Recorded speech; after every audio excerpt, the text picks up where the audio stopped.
اللہ اللہ اللہ اللہ اللہ اللہ اللہ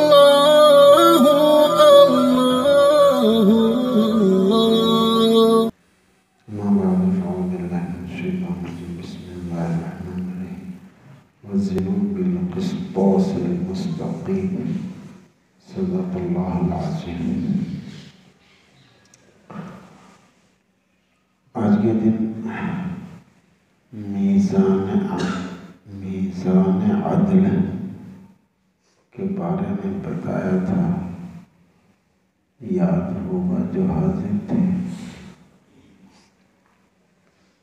آخرت میں حساب کتاب ہے. آج عمل کا دن ہے،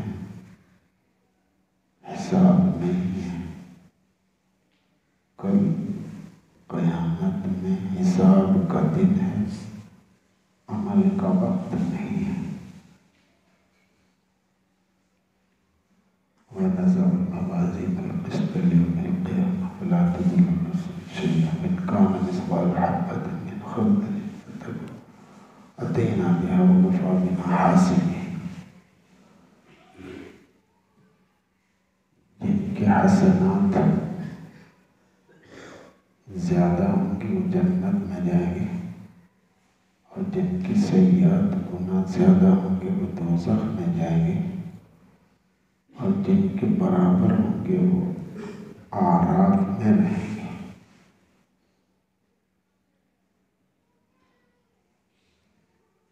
ایک دفعہ حضور پاک صلی اللہ علیہ وسلم کے پاس ایک صحابی رضی اللہ عنہ بیٹھے ہوئے تھے. ہم جیسوں کے لیے بہت عبرت کا قصہ ہے. آج کل گالیاں بہت دی جا رہی ہیں. غیر مسلم بھی غیرت دلاتے ہیں کہ کیا تمہاری حدیث میں گالیاں لکھی ہیں؟ مسلمان گالیاں زیادہ کیوں دیتا ہے؟ غیر مسلم بھی محسوس کر رہا ہے کہ گالی زیادہ مسلمان دے رہا ہے.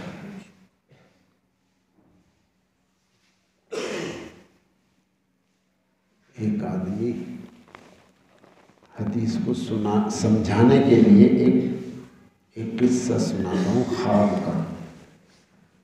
خواب اس لیے سنا جا رہا تاکہ حدیث پاک سمجھ میں آ جائے. اور تم نے بھی سنا ہوگا. ایک آدمی گالیاں بہت دیتا تھا مگر اللہ کا ذکر بھی خوب کرتا تھا. تسبیح بھی ہر وقت چلاتا تھا. ہر وقت تسبیح چلتی تھی اور کوئی بات پیش آ گئی تیری بس ہر وقت پھر گالیاں بھی چلتی تھی. تو اس کا انتقال ہو گیا. اس سے پوچھا تو گالیاں بہت دیتا تھا، کیا ہوا تیری گالیاں کا؟ کہا اللہ کے یہاں میری گالی بھی گنی گئی اور میرے جو میں نے اللہ کا ذکر کیا تھا وہ بھی گنا گیا، تو اللہ کا ذکر زیادہ نکل گیا، میری جان بچ گئی.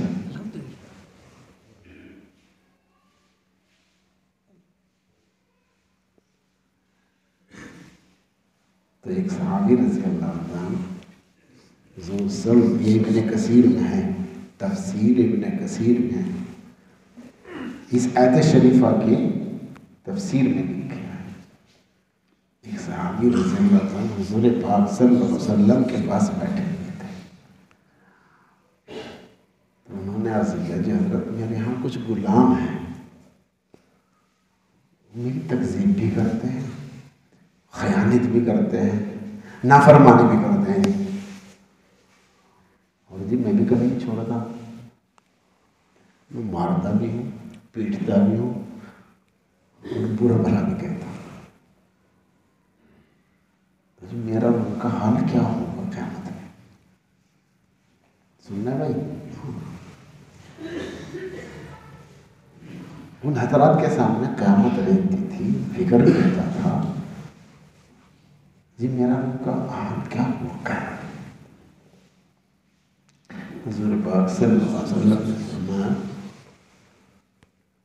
جو وہ کرتوت کرتے ہیں نا تمہارے غلام، تیری تکذیب کرتے ہیں، تجھے جھٹلاتے ہیں، تیری نافرمانی کرتے ہیں، سب کو جمع کیا جائے گا۔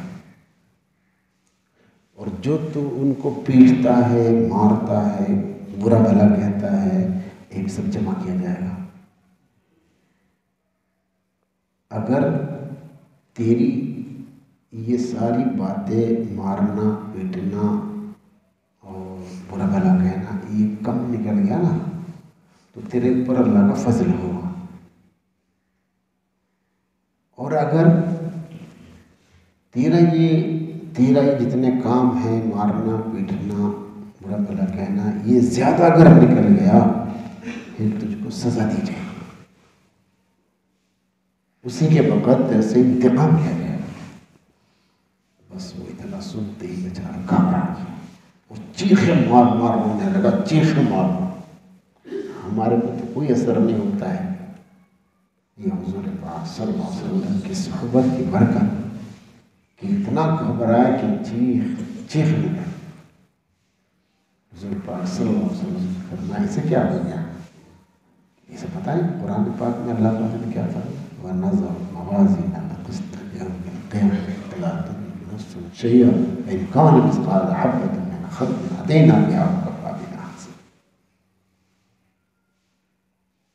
اس نے عرض کیا جی ان معاملات سے تو بس اب میرا جی یوں کر رہا ہے میں انہیں آزاد کر دوں۔ اجی آپ گواہ ہوں، میری طرف سے یہ آزاد سب اللہ کے راستے ہے۔ ایک آیت سنی، اللہ اپنے معاملات کو ٹھیک کر دیا، اپنے آخرت کو سدھار لیا، اپنے معاملات کو ٹھیک کر دیا۔ ایک آج ہمارا حال ہے میرے دوست، قرآن پاک پڑھتے بھی ہیں، سنتے بھی ہیں، سمجھتے بھی ہیں، مگر ہم اپنے معاملات کو ٹھیک کرنے کے لیے تیار نہیں۔ وزنوا بالقسطاس المستقیم، صحیح سیدھی ترازو سے تولو۔ یہ لکھا ہے کہ جو نظام معاملات کو جو نظام بگڑتا ہے یہ اس ڈنڈی مارنے سے ہوتا ہے۔ صحیح ترازو سے تولو یعنی جھونک مت مارو، جس کو ہماری بھاشا میں کہتے ہیں ڈنڈی مت مارو۔ وہ بڑے ماہر ہوتے ہیں ڈنڈی مارنے والے، جانتے ہیں لوگ جانتے ہیں۔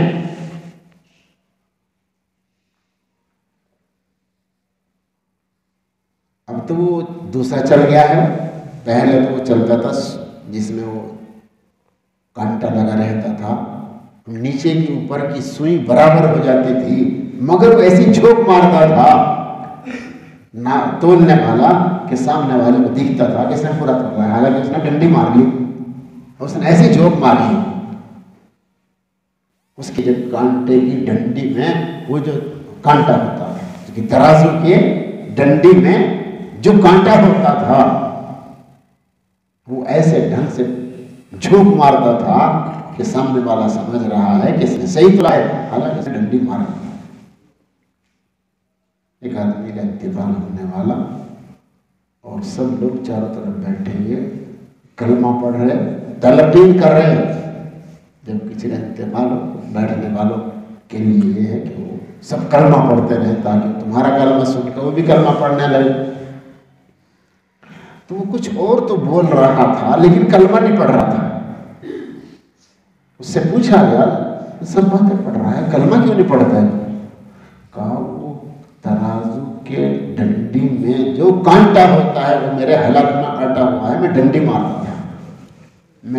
مارتا تھا تو وہ ڈنڈی کا جو کانٹا ہے وہ میرے حلق میں اٹک رہا ہے، کلمہ پڑھنے نہیں دے رہا،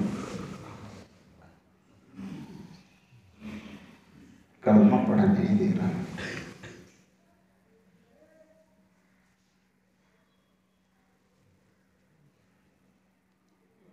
وَإِلَىٰ مَدْيَنَ أَخَاهُمْ شُعَيْبًا، اللہ سب سنتے رہتے۔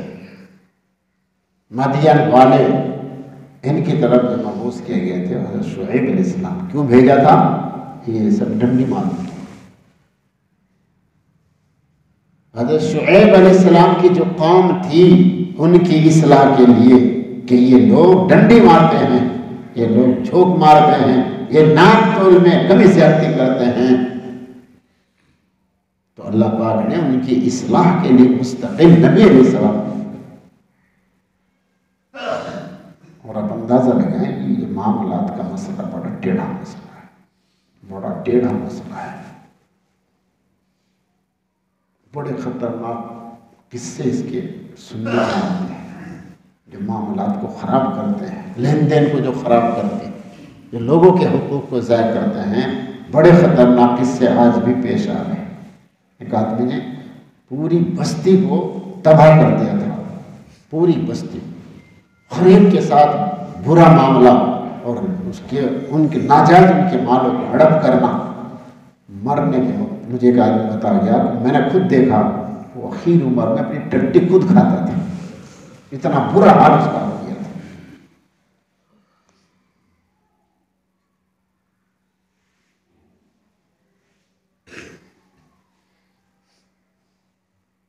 دیکھو شعیب علیہ السلام نے کتنی محنتیں کی، جان توڑ محنت کی قوم پر کہ وہ یہ برا کام نہ کرے، یہ کا ناپ تول میں کمی زیادتی نہ کرے، وہ نہ مانے تو کیا ہوا؟ کتنی خطرناک سزا، خدا کی پناہ۔ کئی عذاب اکٹھے ہو گئے، کئی عذاب۔ یہ لکھا ہے ابن کثیر میں کہ 7 دن تک اتنی گرمی پڑی، نہ درخت کے نیچے سکون ہے، نہ گھروں میں سکون ہے۔ حضرت تھانوی رحمۃ اللہ نے بیان قرآن میں کئی عذابوں کو مرتب کیا ہے کہ ان کے اوپر کئی عذاب کیسے آئے ہیں ایک وقت میں۔ فرمایا گرمی شدید پڑی تو اس وقت میں ایک بادل آیا، اور بادل سے جو ٹھنڈی ہوا نکلی وہ سارے بھاگ پڑے اور اس کے نیچے جمع ہو گئے سب، بس جیسے ہی سب جمع ہو گئے اوپر سے آگ برسی ان کے اوپر، نیچے سے زلزلہ آیا، ایک سخت چیخ آئی، سب کے دل پڑ گئے، گردے پٹ گئے اور بس پڑے مر گئے۔ یہ کیوں ہوا؟ ایک وقت میں کئی عذاب کے ساتھ تباہ کیا ہے۔ یہ اسی لین دین کے معاملے میں یہ جو ہمارا معاملہ خراب ہے، اتنی خطرناک چیز ہے یہ اللہ کے نزدیک، بندوں کو تڑپانا، ان کے حق کو دبانا، حق تلفی کرنا، خدا کی پناہ۔ جس کے دیکھو زمین دبا لو، جس کا دیکھو مکان دبا لو، اور جس کا دیکھو جو چاہے دبا لو، جس کے چاہے پیسے دبا لو، جی، جس کو چاہے ذلیل کر لو، جس کی چاہے عزت لوٹ لو، کسی کی بہو بیٹی کو نہ چھوڑنا۔ یہ کتنی خطرناک چیز ہے۔ الامان والحفیظ، الامان والحفیظ، یہ معاملہ، یہ حسن معاملات کو دین کا جز نہ سمجھنا بڑی خطرناک چیز، بڑی خطرناک۔ وَزِنُوا بِالْقِسْطَاسِ الْمُسْتَقِيمِ، وَزِنُوا بِالْقِسْطَاسِ، صحیح سیدھی ترازو سے نہ گڑبڑ نہ، لین دین میں گڑبڑ نہ، جس کا جو بیٹھتا ہے مرنے سے پہلے ادا کر دو۔ یہ نہ دیکھو کسی کو پتہ نہیں، یہ نہ دیکھو کسی کو پتہ نہیں ہے، یہ مت دیکھو، یہ مت دیکھو۔